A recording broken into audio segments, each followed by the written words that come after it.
said Alice. "Oh, don't talk about trouble," said the Duchess. "I make you a present of everything I've said as yet." A cheap sort of present, thought Alice. I'm glad they don't give birthday presents like that. But she did not venture to say it out loud.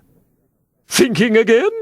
the Duchess asked, with another dig of her sharp little chin.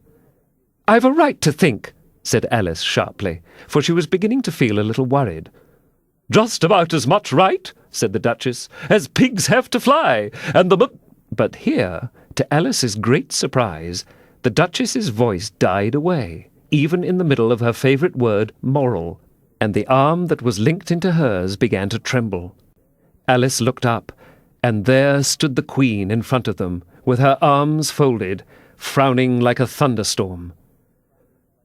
"A fine day, Your Majesty," the Duchess began, in a low, weak voice.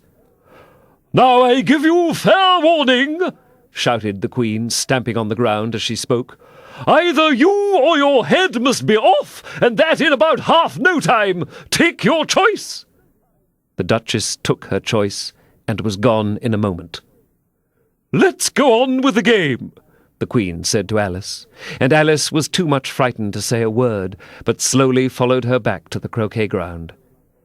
The other guests had taken advantage of the Queen's absence and were resting in the shade. However, the moment they saw her, they hurried back to the game, the Queen merely remarking that a moment's delay would cost them their lives.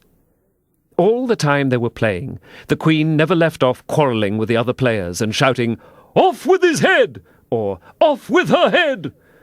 Those whom she sentenced were taken into custody by the soldiers, who of course had to leave off being archers to do this, so that by the end of half an hour or so there were no archers left, and all the players, except the King, the Queen, and Alice, were in custody and under sentence of execution.